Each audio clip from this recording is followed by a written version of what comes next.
Ini pasti gara-gara orang Indonesia pada sering banget nanyain NFC di HP. Makanya nggak tanggung-tanggung embel-embel NFC sekalian dipakai jadi nama Poco X3 NFC. Biar orang nggak usah nanya-nanya lagi HP-nya itu ada NFC apa enggak. Unik lah ini. Ketika lihat akun IG Xiaomi ngumumin bakal jual Poco X3 di Indonesia, gue itu langsung happy karena gue seneng kalau rivalitas di segmen HP mid-range itu semakin membara. Ujung-ujungnya kita sebagai konsumen yang diuntungin. Tahu Poco X3 dijual resmi aja gue udah seneng, dan gue makin tambah seneng ketika tahu harganya. Swear, gue nebak harganya itu bakal nyentuh angka 4 juta. Taunya cuma 3 jutaan, yang varian 664 itu 3,1 juta, yang 8128 3,5 juta. Gua jadi curiga ini jangan-jangan Xiaomi kagak ngambil untung atau malah nombok ya. Bodoh amat lah, itu urusan mereka. Yang penting buat gua atau kita sebagai konsumen bisa dapet HP mid-range mewah yang murah. Nah, kenapa gua bilang mewah? Ya iyalah mewah karena dari desain aja kan udah kelihatan ya kayak gini. Apalagi ada sertifikasi splash proof ya, IP53. Menurut gua desain yang mewah itu nggak melulu harus pakai material kaca atau metal ya, tapi bisa juga kita rasain ketika desain HP tersebut nggak pasaran. Jadi kesannya mewah dan lebih eksklusif karena kan nggak samaan dengan handphone lain. Nah, pas kemarin ditanyain sama Xiaomi, gua mau yang warna biru atau abu-abu, gua pilih yang abu-abu karena gua pengen yang looks-nya lebih dewasa biar sesuai lah sama umur gua. Tapi buat kalian yang masih ABG, yang masih pada mencari jati diri atau bahkan ya baru ngerasain cinta monyet, ya bolehlah kalian ambil yang warna biru. Jadi lebih seger kelihatannya, sesuai sama umur. So, backdoor Poco X3 ini pakai bahan plastik premium, ada motif garis diagonal pas di bagian tengah memanjang ya dari atas ke bawah, dipercantik sama tulisan Poco. Gua apresiasi tim desain Poco karena ini kelihatan fine, nggak norak. Terus kalau kita perhatiin modul kameranya juga unik, kotak enggak, bulat juga enggak ya. Tapi yang pasti bump kameranya ini lumayan tebal. Pas megang HP-nya, gue jamin ya HP ini bakal terasa jumbo. Soalnya layarnya 6,67 inci, lega banget, beratnya juga lumayan nyampe 215 gram. Cuma sayangnya dengan bodi yang bongsor, nah ini HP nggak punya slot micro SD dedicated, adanya hybrid, posisinya di kiri HP. Kalau di atas itu ada infrared, di bawah ada jack audio, ada port USB-C sama grill speaker, dan di kanan ada tombol volume sama tombol power. Dan tombol power ini jadi satu ya sama fingerprint. Kok jadi satu? Ya karena panel layarnya bukan AMOLED tapi IPS. Enaknya layar ini udah support 120 Hz sama HDR10, udah kayak HP flagship aja jadinya. Resolusinya 2400 x 1080 pixel dan juga udah ada Gorilla Glass 5-nya. Ya gue hampir lupa, jadi si Poco X3 ini juga masih punya LED notifikasi. Posisinya nyempil di deket punch hole layarnya. Gila, gue udah jarang banget ya ngelihat HP zaman now yang masih ada LED notifikasinya.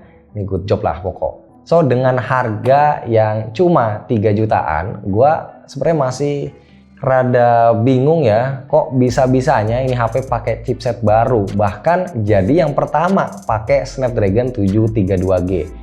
Chipset ini kan baru aja dirilis September kemarin, base-nya sebenarnya mirip Snapdragon 730G, cuma clock speed-nya lebih tinggi 100 MHz.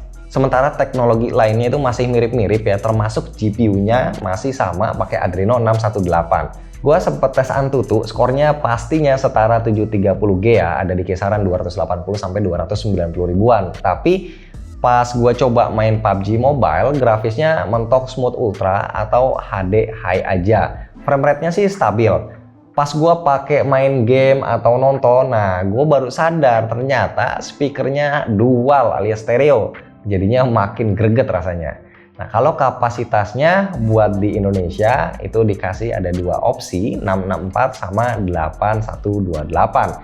Sama-sama udah pakai UFS 2.1. Kalau baterainya itu ya nggak ngecewain lah, dikasih 5160 mAh, emang bener-bener kagak pelit spek ini HP. Speed ngecasnya juga support 33 watt, udah include casannya, nggak perlu keluar duit lagi ya buat beli lagi.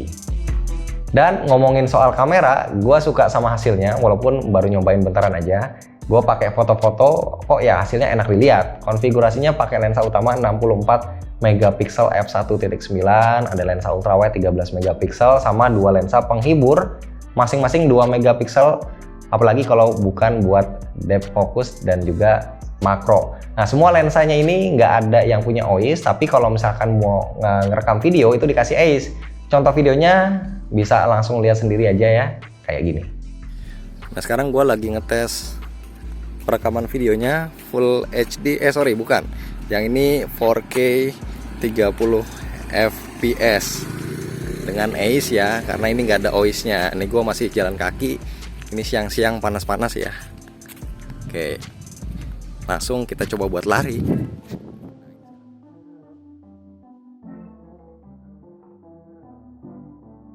Tadi kan cuma 30 fps ya mentok kalau di 4K. Nah, kalau mau 60 fps harus turun ke full HD, dan gambarnya kayak gini ya.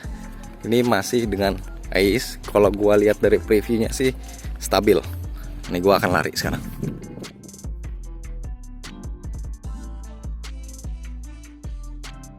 Nah, kalau untuk ngevlog, kamera depannya cuma bisa mentok di full HD 30 fps aja. Nih gambarnya kayak gini. Ini gua sambil jalan kaki dulu ya. Ini nggak ada AIS-nya ya, jadi kelihatan sih cukup bergetar-getar, dan gua akan lari. Oke, jadi kelihatannya memang nggak terlalu stabil ya untuk kamera depan.